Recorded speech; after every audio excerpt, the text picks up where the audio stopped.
Ukraine যুদ্ধ বন্ধে কাজ করছেন ট্রাম্প, ন্যাটো থেকে বেরিয়ে যাওয়ারও ইচ্ছা। অবিলম্বে যুদ্ধবিরতির জন্য সম্মতিতে পৌঁছাতে রাশিয়া ও ইউক্রেনের নেতাদের প্রতি আহ্বান জানিয়েছে ডোনাল্ড ট্রাম্প। তিনি বলেছেন, যুক্তরাষ্ট্রের নির্বাচিত প্রেসিডেন্ট হিসেবে এই যুদ্ধের ইতি টানা তার সক্রিয় প্রচেষ্টার অংশ। যদিও এখনও ট্রাম্পের যুক্তরাষ্ট্রের প্রেসিডেন্ট পদে বসতে কয়েক সপ্তাহ বাকি রয়েছে। গত শনিবার প্যারিসে যুক্তরাষ্ট্রের প্রেসিডেন্ট ভলোদিমির জেলেনস্কির সঙ্গে ট্রাম্পের বৈঠক হয়। এরপর জেলেনস্কিকে ইঙ্গিত করে সামাজিক যোগাযোগ মাধ্যমে এক পোস্টে ট্রাম্প লেখেন, জেলেনস্কি ও ইউক্রেন একটি চুক্তি করে এই পাগলামি বন্ধ করতে রাজি হবে। গত রোববার টেলিভিশনে সম্প্রচারিত এক সাক্ষাৎকারে ট্রাম্প বলেছেন, ইউক্রেনের সামরিক সহায়তা কমানো এবং যুক্তরাষ্ট্রকে ন্যাটো থেকে বের করে আনার বিষয়ে তিনি বিবেচনা করছেন। এই দুই হুমকি নিয়ে ইউক্রেন ন্যাটো জোটের মিত্ররা ও যুক্তরাষ্ট্রের জাতীয় নিরাপত্তা মহলের অনেককে উদ্বিগ্ন করে তুলেছে।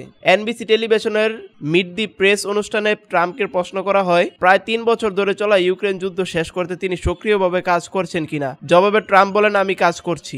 গত নভেম্বরে অনুষ্ঠিত যুক্তরাষ্ট্রের প্রেসিডেন্ট নির্বাচনে জয়ের পর রাশিয়া প্রেসিডেন্ট ভ্লাদিমির পুতিনের সঙ্গে কথা বলেছেন কিনা জানতে চাওয়া হলে ট্রাম্প বলেন, আমি এই বিষয়ে কোনো কিছু বলতে চাই না, কারণ আমি এমন কিছু করতে চাই না যা সমঝোতা আলোচনাকে ক্ষতিগ্রস্ত করতে পারে। ট্রাম্প দ্রুত যুদ্ধবিরতির যে আহ্বান জানিয়েছেন তা যুক্তরাষ্ট্রের প্রেসিডেন্ট জো বাইডেন প্রশাসন ও ইউক্রেনের প্রকাশ্যে ঘোষিত নীতির সঙ্গে সাংঘর্ষিক। ট্রাম্পের এই আহ্বানের বিষয়ে সতর্ক প্রতিক্রিয়া দেখিয়েছেন জেলেনস্কি। ট্রাম্পের এই মন্তব্য এটারও ইঙ্গিত দেয় যে আগামী 20 জানুয়ারি আনুষ্ঠানিকভাবে ক্ষমতা গ্রহণের আগেই তিনি ইউক্রেন যুদ্ধ বন্ধের জন্য বেশ জোর চেষ্টা চালাচ্ছেন। গত সপ্তাহে ট্রাম্প প্যারিসে ফ্রান্স ও ইউক্রেন নেতাদের সঙ্গে বৈঠক করেন। এই বৈঠকের পরপরই তিনি এই দ্রুত ইউক্রেন যুদ্ধ বন্ধের আহ্বান জানিয়েছেন। কয়েক বছর আগে ভয়াবহ আগুনে ক্ষতিগ্রস্ত প্যারিসে নটরডেম ক্যাথেড্রাল মেরামত করে গত রোববার সবার জন্য উন্মুক্ত করা হয়।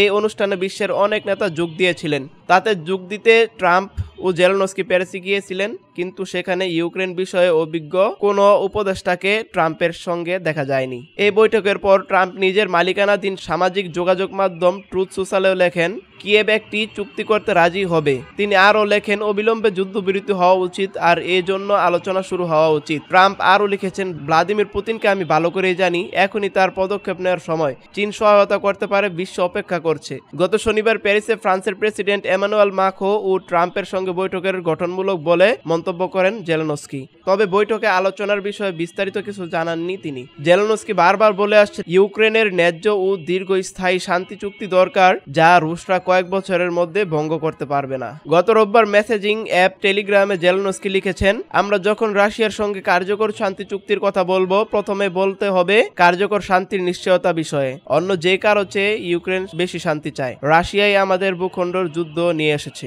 রাশিয়ার প্রেসিডেন্ট দপ্তর ক্রেমলিনের মুখপাত্র দিমিত্রি পেসকভ ট্রাম্পের পোস্টের প্রতিক্রিয়ায় বলেছেন, ইউক্রেনের সঙ্গে কথা বলতে প্রস্তুত তারা। রাশিয়া দীর্ঘদিন ধরে এই অবস্থান নিয়ে আসছে। একই সঙ্গে পেসকভ 2022 সালের অক্টোবরে জেলেনস্কি জারি করা একটি ডিক্রির কথাও স্মরণ করিয়ে দিয়েছেন।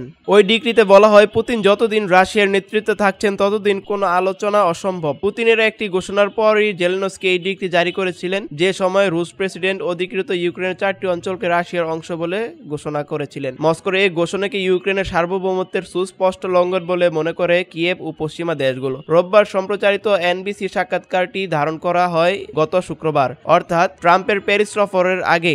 এই সাক্ষাৎকারে ট্রাম্প ন্যাটো সম্পর্কে হুঁশিয়ারি দিয়েছিলেন। তাতে তিনি জানিয়েছেন, মার্কিন প্রেসিডেন্ট হিসেবে তার দ্বিতীয় মেয়াদে পশ্চিমা সামরিক জোটটিতে যুক্তরাষ্ট্রের অংশগ্রহণ অব্যাহত থাকবে, সেই রকমটি তিনি দেখছেন না। ট্রাম্প দীর্ঘদিন ধরে অভিযোগ করে আসছেন, ন্যাটোতে যুক্তরাষ্ট্র যে অনুদান দেয় সেখান থেকে কানাডা ও ইউরোপের সদস্য দেশগুলো একতরফাভাবে উপকৃত হয়। সামরিক জোটটিতে যুক্তরাষ্ট্র সবচেয়ে বেশি অর্থ দেয়। প্রথম মেয়াদে ট্রাম্প ন্যাটোর সদস্যদের উপর নিজেদের ভাগের অর্থ দেওয়ার জন্য চাপ তৈরি করেছিলেন।